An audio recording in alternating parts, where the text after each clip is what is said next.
काफी हुआ है। मुझे पता है कि अब जाके आपको सोना है, लेकिन मैं निवेदन करूंगा कि आप 10-15 मिनट जग लो, ताकि मैं यहाँ से जिंदगी के ऐसे टिप्स आपको दे दूं कि जिंदगी में आपको कभी सोने की जरूरत ही ना पड़े। क्योंकि सोते तो हम कई जन्मों से आए हैं, अब ना जगेंगे तो कब जगेंगे। यही तो जगने का अवसर है, यही तो जगने का समय है। हकीकत में यही जगना है। जो समय हमारा सत्संग में व्यतीत होता है, तो सत्संग हमें जगाती है, परमात्मा की कथा हमें जगाती है। और बहुत ही सुंदर सजीव चित्रण जो देशभक्ति का आपके सामने प्रस्तुत किया है घनश्याम जी प्रजापत, एक बार जोरदार ताली बजाएं। वास्तव में काबिल तारीफ है, रोंगटे खड़ा करने वाला, वीर रस को प्रकट करने वाला, हम सब लोगों को याद दिला दिया इस देश के अंदर फौजी का क्या कर्तव्य होता है, और एक फौजी, एक देश का सैनिक कहां तक राष्ट्रभक्ति को अपने दिल में संजो करके हम सब लोगों की हिफाजत करने के लिए रात दिन एक करके सीमा पर तैनात रहता है, दुश्मनों को मात देता है। वास्तव में बहुत ही सुंदर झांकी, काबिले तारीफ, बहुत बहुत साधुवाद। विराजित आप सभी भक्तों का बहुत बहुत आभार, अभिनंदन। गौ माता के चरणों में भी वंदन। माहौल यहाँ ऐसा है, हालांकि मैं दिन में भी आया था, बाप जी ने मुझे पुनः आग्रह किया, बलाराम जी वगैरह बोला कि आपको शाम को आराम है, फ्री था। और मैं समझता हूँ कि मेरा जीवन सत्संग को ही समर्पित है। आप सभी भक्तों को, आप सभी लोगों को कुछ बातें ऐसी इस व्यासपीठ से, इस मन से निकलें, ताकि आप सब लोगों के जीवन में काम आए। तो समय का अभाव है, इसलिए ज्यादा कुछ कहूंगा नहीं, लेकिन कम शब्दों में बहुत कुछ कहने का प्रयास करता हूँ। बस बात यह है कि भगवान की कथा हो, चाहे सत्संग हो, चाहे नरसिंह मेहता का जीवन चरित्र हो, कहीं पर भी हम जाएं और भक्ति में माहौल में हम बैठ करके कुछ बातें सीखने का हम अगर मानस बनाएं, तो हमारा जो मानसिक जो विचार है वो हमारा ऐसा होना चाहिए कि हम वहां से, जहां हम बैठे हैं, वहां से ऐसी बातें हम ग्रहण करें कि जो हमारे जीवन को मार्गदर्शन करें, हमारा जीवन उज्जवल हो, हमारा भविष्य उज्जवल बने। मैं निवेदन करूंगा आप लोगों से, पिछले 7 दिनों में आप सब लोग यहाँ कथा का लाभ ले रहे हो, रात्रि काल में भक्ति संध्या का आनंद भी ले रहे हो।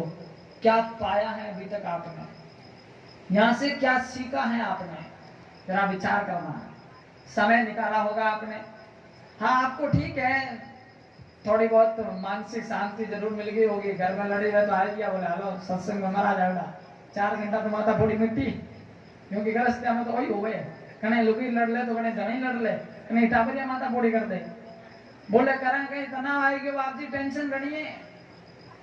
और आज की स्थिति कहीं आपने कहा है, आज के समय में अगर देख क्यों जावे तो हर व्यक्ति टेंशन में जी रही हो, छोटो हो चाहे मोटो हो।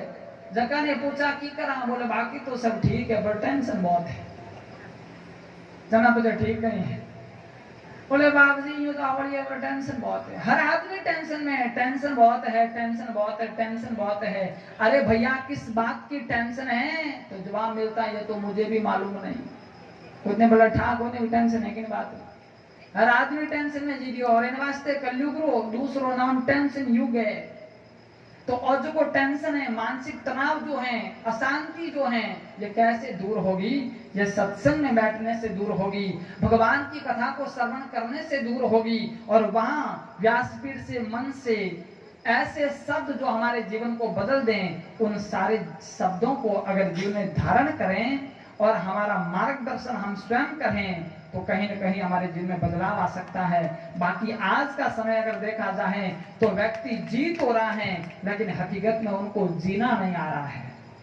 भटका हुआ इंसान है साहब, हम भटके हुए हैं, जीना ही नहीं आ रहा है। कई लोगों ने पूछ लो कि क्यों जीवो, तो जवाब कहीं मिले, बोले मरिया को नहीं वास्ते जिया हूं, मौत आई को नहीं, बाप जी बैठा दिन काटा। अरे तो पशु पक्षी भी करे, जन आपा नयो कहीं करियो, मिने बनन कहीं धोले दिन करियो, है तो जानवर भी करे है, पक्षी है, वे भी आपरो पेट भरे, वे भी जीवन जीवे है, वे बाणे भी तो आगे वंश बढ़ी है। लेकिन उसमें कोई बड़ी बात नहीं है। भगवान ने हमें मानव बना करके धरती पर भेजा है, तो हम मनुष्य बनकर के आए हैं, तो हमारा क्या दायित्व है, क्या हमारा फर्ज है, हम कौन सा ऐसा काम करें कि जिससे भगवान भी खुश हो जाए और ये दुनिया हमें याद करती रह जाए कि कोई तो आया बंदा कोई तो आई थी बाई इस संसार में जी करके गई है, जीवन हो तो फलानी बाई दी जड़ो और जीवन होवे तो फलाने भाई जड़ो, जना तो जीवन में चार है, नहीं तो जिंदगी बेकार है, कि मतलब नहीं है साहब। फिर तो धरती पर बोझ बने हैं, ये भारत माता, ये भारत की भूमि, कितना सुंदर यहाँ चित्रण था साहब। ये भारत की धरती कम नहीं है, आ धरती है साधु संत ऋषि मुनियों की अनमोल, यहाँ की थाती है बलिदानी वीरों की गाथा, अपने रग रग लहराती है। यह ऐसी देश की मिट्टी, देश की भूमि, भारत देश साधु संत ऋषियों का देश है। आ धरती है संत सूरमा कवियों और विद्वानों री, कण कण में आ गाथा गूंजे संतों और अवतारों री, वीरों मान राख्यो इनरो संत सवारिया सबरा काज, कविया कवित कहा कलमासु गावीजे गीता में आज, हिगड़ो हर कह लोड़ा लेवे गर्व करूं धरती पर, जन्मिया संत सूरमा ठावा ए धर्मरा इन धरती पर। ये भारत देश, ये भारत की मिट्टी, यहाँ की धरती कम नहीं है साहब। और इन धरती माते अपनो जन्म हुयो है, तो वास्तव में आप साबित कर जो कि अपनो भारत मान है, क्योंकि यहाँ जीने वाला हर व्यक्ति मान है, उसका व्यक्तित्व मान है, उसका व्यवहार अच्छा है, उसका चरित्र अच्छा है। ऐसा जीने का प्रयास करो, तब तो जीने में सार है, नहीं तो बस रोते रोते बहुत सारे जीते हैं। मैं कहता हूँ इस धरती पर बहुत सारे लोग हैं जो रोते रोते अपनी जिंदगी जीते हैं, लेकिन कुछ लोग ऐसे भी हैं जो हंसते मुस्कुराते अपना जीवन व्यतीत करते हैं। इसलिए भगवान ने हमें भेजा तो रोने और रुलाने के लिए नहीं, हंसने और हंसाने के लिए भेजा है। इसलिए मुस्कुराते रहो, हंसते रहो। जीवन हमारा ऐसा होना चाहिए कि अंदर की खुशी हमारी फूटनी चाहिए, और हम अगर खुश रहेंगे तो हमारा परिवार खुश रहेगा, अड़ोसी पड़ोसी खुश रहेंगे, जो मिलेगा वो हमसे प्रसन्न होकर के जाएगा। नहीं तो कई लोग मुंडो लटकान बैठा रहे, बाणका कोई मिलना आवे, कोई रो तो पाछो जावे, आवो तो हंसतो हंसतो है, पर पीर हुए जना कोई मुंडो लटकावड़ोइस। इन वास्ते एड़ो मत जीजो, जीवन जीजो तो बढ़िया जीजो कि आपने जीवन सुखी नहीं और नहीं सीख मिले कि नहीं और वो जीवन बने साहब। बाया बैठी हो, घर परिवार में भी रहो तो इन प्रकार रही जो कि लागे कोई मेहमान आवे जका ने कि वास्तव में कटी घर में कोनी, मैं तो स्वर्ग में आ गया। इन प्रकार वो थानो आपसी प्रेम और व्यवहार होना चाहिए। नहीं तो कई घर में मैं जावा जन हालत खराब हो जावे, विचार करा रे कठे आ गया, फंस गया, फटाफट लूटा मैंने बात करा। क्योंकि कई बाया बोले बोले कहीं में लड़ती बोले, इतनी तेज त्राट बोले पूछो ही मत। जना ओड़ा पूछा मैं लड़ाई होगी, वो लड़ाई को नहीं बाप जी बाया बोले नहीं आदि तेड़ी है, लड़ती बोले जना बोलो आप कहीं जीवन है। मैं कहता हूं कि जिंदगी में आए हो और दुनिया के दिलों में छाप छोड़ करके जाना चाहते हो तो कुछ बातें हैं, कोई लंबी चौड़ी कहानी नहीं है। कई लोग है बाप जी मरिया बच्चे माने कौन याद करे, मैं तो गरीब कर रहा हाँ माने कहने कहीं है कौन माने पूछे, लोग याद करे पिया वाला ने, हाँ भरोसे मत रहीजो, अटपिया वाला ही बैठा है। मैं भी कह दूं कि भरोसे मत रहना, आपके पास पैसा है इससे दुनिया आपको याद करेगी, अगर दिमाग के अंदर कचरा है तो निकाल देना। ये दुनिया पैसे वालों को नहीं, ये दुनिया प्रेम वालों को याद करती है।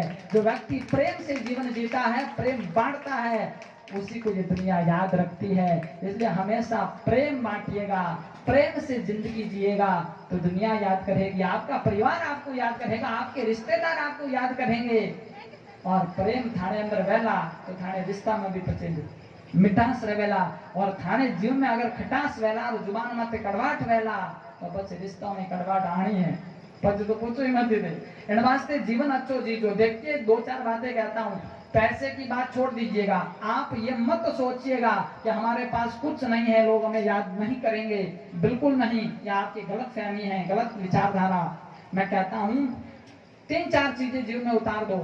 एक तो सबसे पहले जुबान पर मिठास ला दो, ये दुनिया आपको याद करेगी, संसार याद करेगा। आदमी देवतों पर आदमी बहुत मिठो हो साहब, लोग याद करेगा कि नहीं। इन वास्ते जुबान माते मिठास रखिएगा। दूसरी बात, दिल में प्रेम रखिएगा।